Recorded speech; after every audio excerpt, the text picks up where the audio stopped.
Hello everyone. On this video we will be covering conservative and potential vector fields. Alright, so first thing we're going to do is point out one little note, and that is that a gradient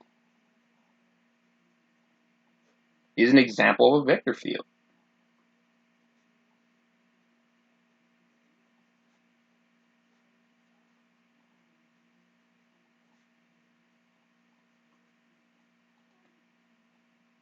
Okay, so let's say, before we write that out, remember your vector field is equal to some m function times your I unit vector plus some n function times your j unit vector. Okay, so let's say, for example, you have function f of xy equals x squared plus y squared. Okay, we know that the gradient of that function is equal to the partial derivative with respect to x times your I unit vector plus your partial derivative with respect to y times your j unit vector. Okay, so the partial with respect to x, that's just 2x times your I unit vector plus your partial with respect to y is 2y times your j unit vector. Okay. Now remember, your vector field, in this case, that would be your m, and that would be your n. Okay, so of course this is on a 2D plane. Okay, so let's say, for example, if we have f of x, y, z equals x squared plus y squared plus z squared. Okay, so that means that your gradient of your function will equal the partial with respect to x times I unit vector plus the partial with respect to y times your j unit vector plus your partial with respect to z times your k unit vector, which will end up equaling 2x I plus 2y j plus 2z times your k unit vector. Of course, that's we're talking about in three-dimensional space. Okay, so what this does is this leads us into the definition on how to identify a conservative vector field.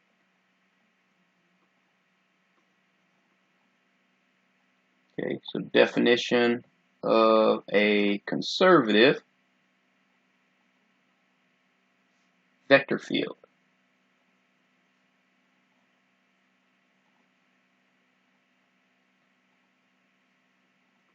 Okay, so a vector field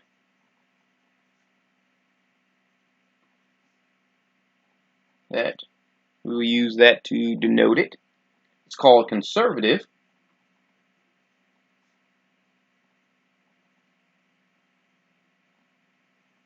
Go ahead and underline that. If there exists a differentiable function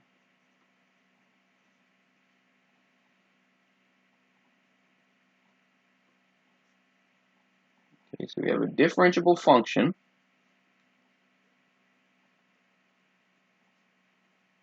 of our function f such that the vector field is equal to the gradient. Now the function f, not the gradient, but the actual function f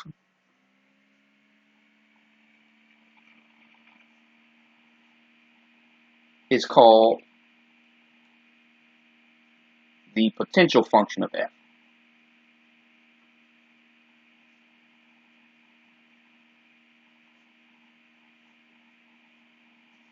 Okay, so So we have our conservative, and we have our what's known to be our potential function. All right. So if you are still writing, feel free to press pause. But we're going to move on to the next page and show how you can test a vector field to see if it is conservative or not. All right. So let's go ahead and move on to the next one.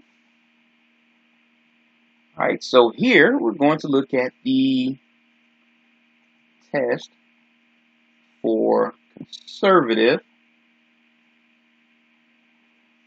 vector fields.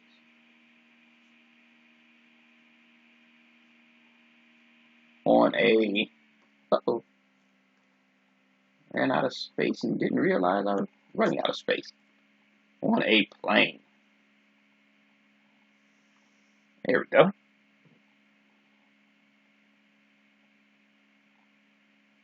Okay, so what if we let our uppercase M and uppercase N have continuous first partial derivatives. So first partial derivatives on an open disk that we will call R. So open disk R. Okay, now the vector field,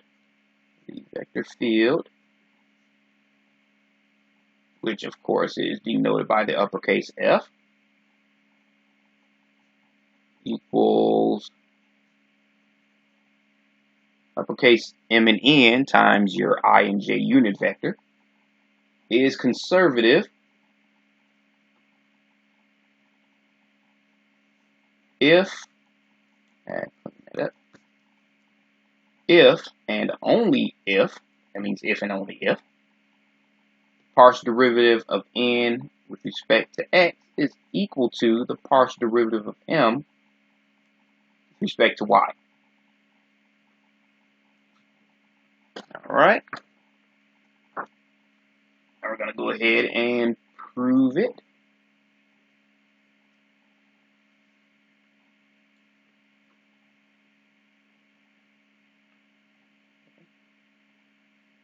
Now the definition of a conservative vector field is literally saying that your function is equal to the gradient. I mean, your vector field is equal to your gradient.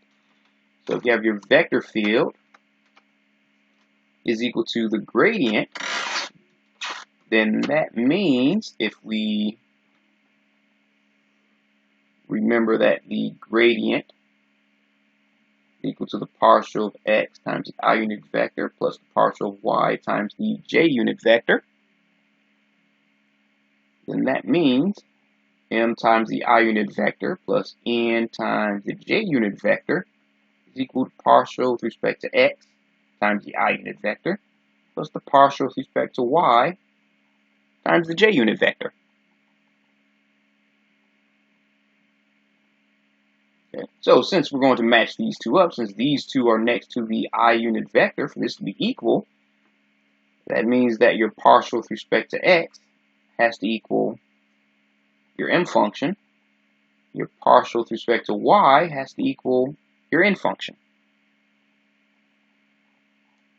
Alright, so we're just going to continue that on. Now what if we take this function and differentiate it with respect to y? So partial of f of x with respect to y is just the same as saying partial derivative of m with respect to y, which we can rewrite as partial of m with respect to y. Same thing here. What if we differentiate this again with respect to x? So partial of y with respect to x is the same as saying partial of n with respect to x. That we can rewrite as partial of n with respect to x. Okay. Now, what do we know about these partial derivatives? We know that the partial with respect to x and y is the same as the partial with respect to y and x if and only if the functions are continuous.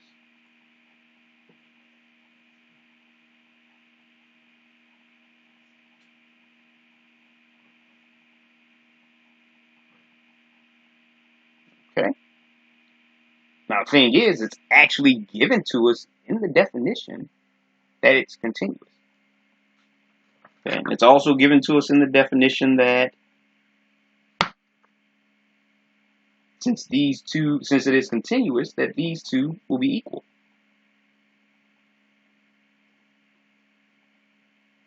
Since it is given that m and n are continuous, so if they're continuous, that means the entire vector field is continuous. Let's move that up a little bit.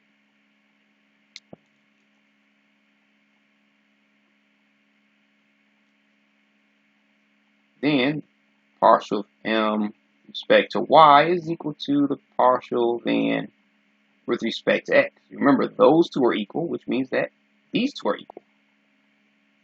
Okay, so that's the end of the proof. So it was a pretty straightforward proof, nothing too fancy. All right, so if you are still writing, feel free to press pause. I'm going to go ahead and move on to our example.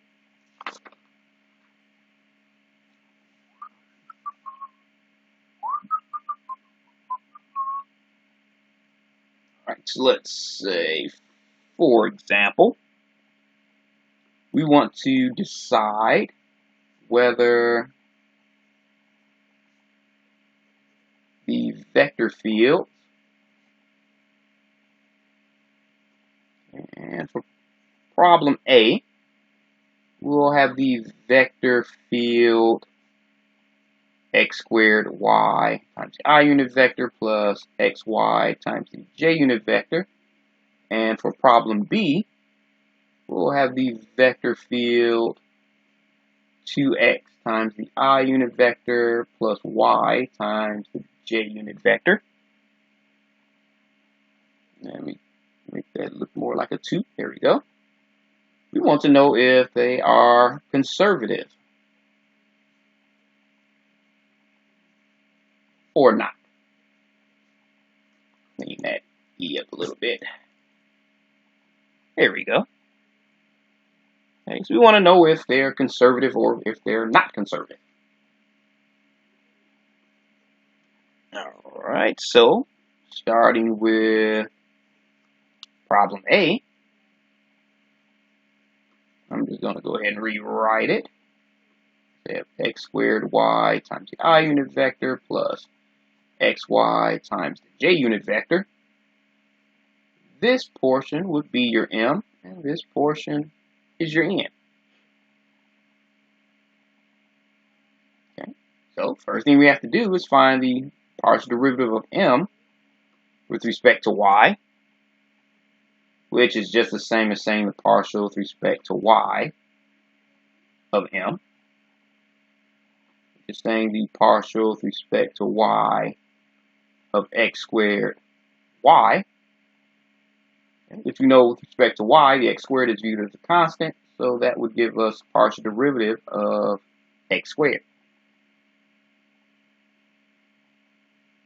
All right, so now we have the partial of n with respect to x, which is the same as saying the partial with respect to x of your n function. Is the partial with respect to x of xy. Okay, we know with respect to x, the y is viewed as a constant. So you can pull that out to the front if you like, but the partial with respect to x of x is just 1, so that would leave us with y. Okay, so we can see here that the partial of m with respect to y does not equal the partial of our n function with respect to x. We know it's not conservative.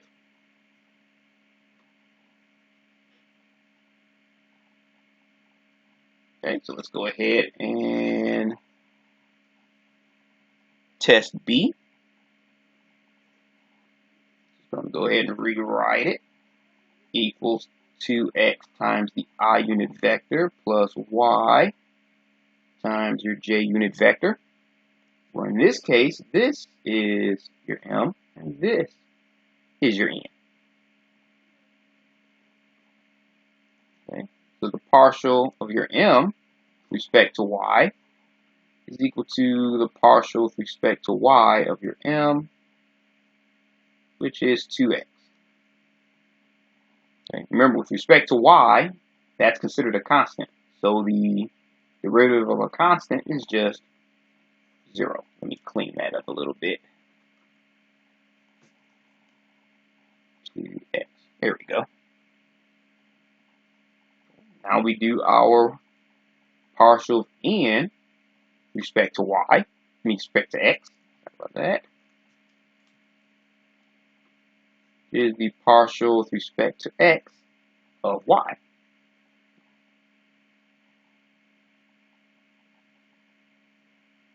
Okay. Again, with respect to x, that y is viewed as a constant, so the derivative of a constant is, of course, 0. Okay, so here we see the partial of m with respect to y is equal to the partial of n with respect to x. So we see that it is conservative. Okay, so a pretty straightforward test. Nothing all that fancy or tricky. Alright, so if you are still writing, feel free to press pause. We're going to go ahead and move on to our next example.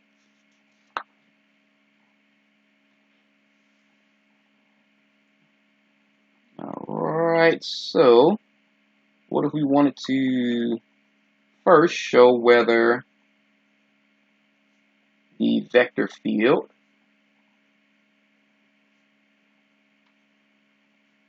is conservative or not?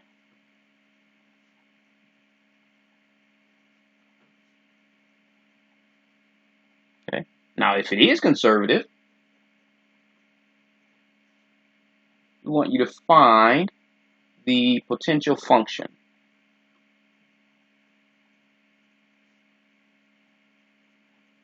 Potential function for the vector field. Uh-oh, got my equal sign there.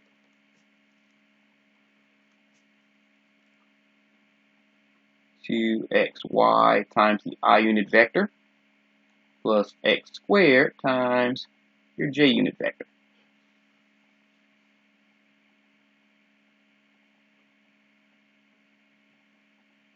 Alright, so first step, see whether or not it's conservative. If it's not conservative,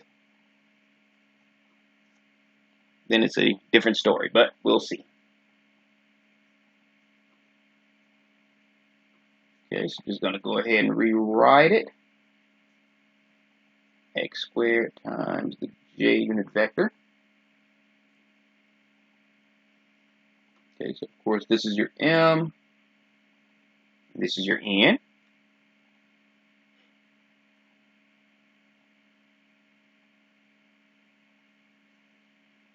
Okay, so first thing we do, we find the partial of m with respect to y. Okay, so this with respect to y, the 2x is seen as a constant. So the derivative of y with respect to y is just 1, so that leaves us with 2x. And the partial of n with respect to x, your n, of course, that will be 2x. So that lets us know that it is conservative.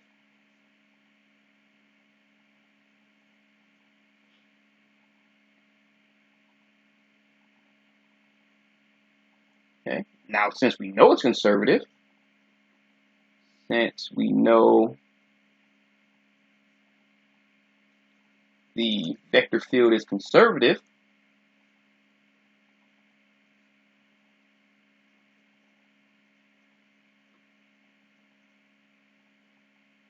that means we also know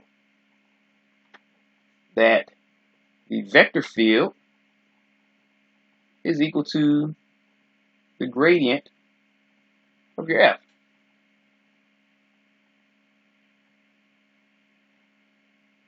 Okay, so since this is your vector field and it's equal, that means that we can just make your gradient equal to that formula.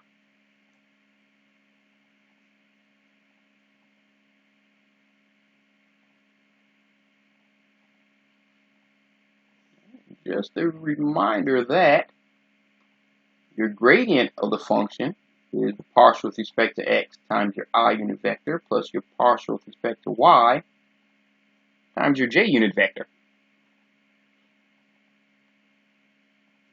Okay, so that means this is your partial with respect to x, and this is your partial with respect to y. All right, so what we do now, we integrate. So your f of x, y, you differentiate with respect to x for this term, then to cancel that out, you integrate. So integrate your partial with respect to x.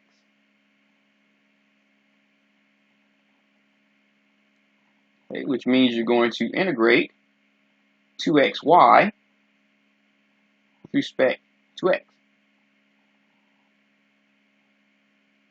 Of course, the 2y seen as a constant. So the x with integral of x with respect to x is just x squared over 2. So that gives us x squared y plus, you're not going to put your plus c because you integrated with respect to x, which means that your plus c can be either a constant or it could be a function of y. Because remember, when you integrate with respect to x, or differentiate rather with respect to x, if you want to do that in reverse, then a function of y is considered a constant. So instead of your plus c, we're going to put a function of y. All right. Now we're going to do the same thing for this term. Is equal to the integral of the function with respect to y. Okay, so that's going to equal the integral of x squared with respect to y. Of course, the integral of x, well, the x squared is considered a constant, so you can move that to the front if you like. So the integral with respect to y is just y, so that's x squared times y plus, and instead of your plus c, same thing. If you're integrating with respect to y, if you differentiate with respect to y, then that means a function of x is treated as a constant.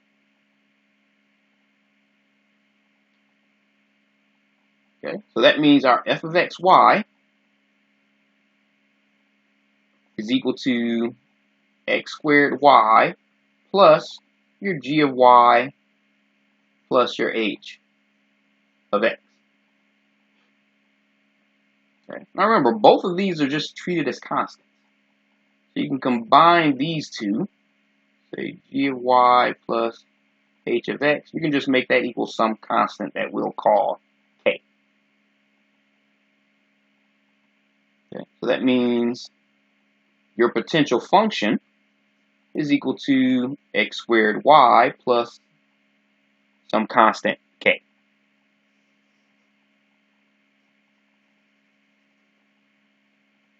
Okay. Now, if you want to double check your answer, it's really easy to do. To check the gradient of f of xy should equal your original vector field.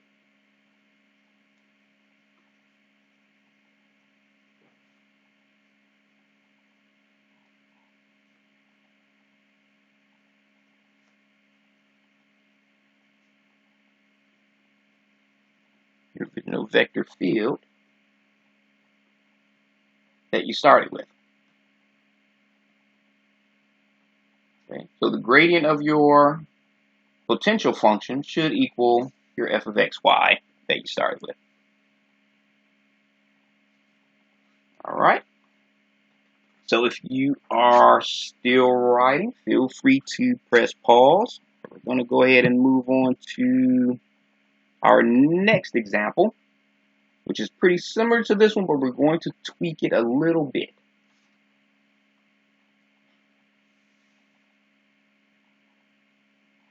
Okay. So show whether the vector field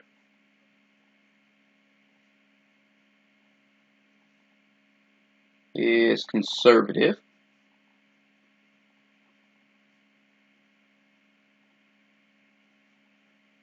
or not. Again, if so, find the potential function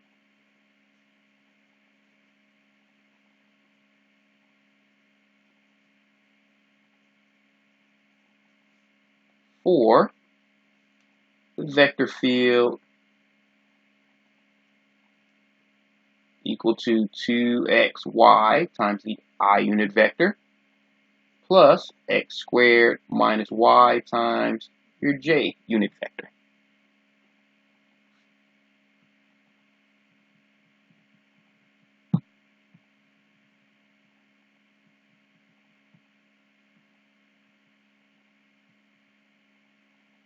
Alright. So again, I just like to rewrite what I'm starting with. 2xy I unit vector plus x squared minus y times your j unit vector, where we know that this term is your m and that is your n.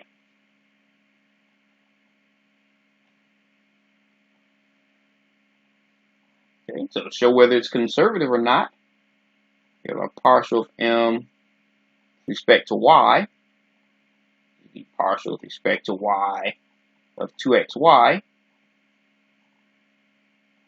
which is equal to 2x. And we have our partial of n with respect to x, which is the partial with respect to x of x squared minus y, which is also equal to 2x. So we know all of a sudden that this is conservative. Okay. Now, since we know it's conservative, we can go ahead and find the potential. Our vector field is equal to the gradient of our potential function, which means that the gradient of our function is equal to 2xy times the I unit vector plus x squared minus y times our j unit vector. Let's clean that up a little. Okay, so we know pretty much all we did was just swap out the gradient formula for this. Okay, so that means we know that this is our partial with respect to x, and this is our partial with respect to y.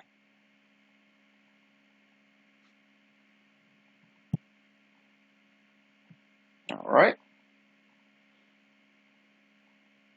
Okay, so that means our f of x y is equal to the integral of our partial with respect to x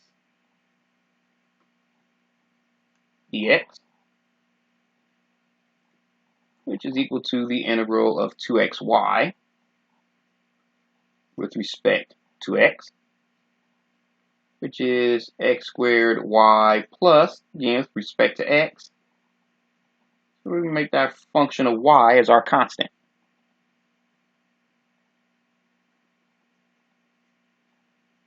Okay, so for our f of x, y equals the integral of our partial of y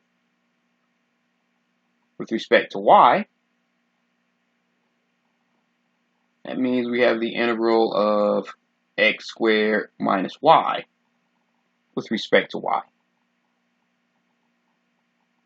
Okay, so if we integrate both terms, we get x squared y minus y squared over 2. Instead of our plus c, we have our function of x.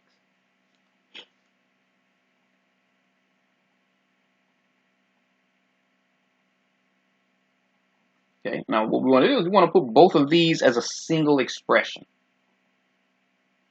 Okay, so to find a single expression,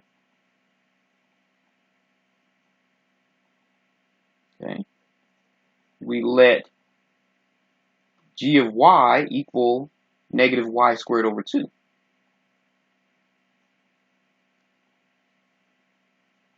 And we let our h of x equal your k.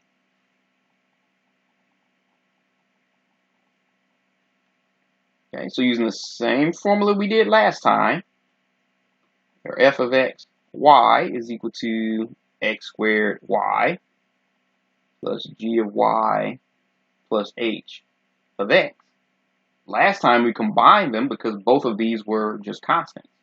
But this time, we're going to go ahead and let this function of y equals y squared over 2. Okay, so you have x squared y minus, well, negative y squared over 2, y squared over 2 plus your k.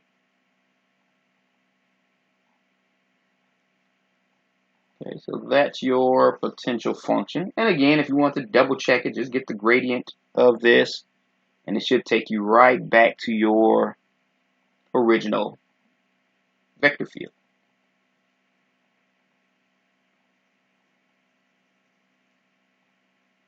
Okay, so of course to check,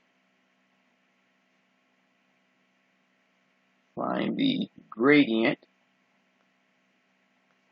of f of x, y, to get your vector function. I mean vector field. Alright, so hopefully this made sense, and I'll see you on the next video.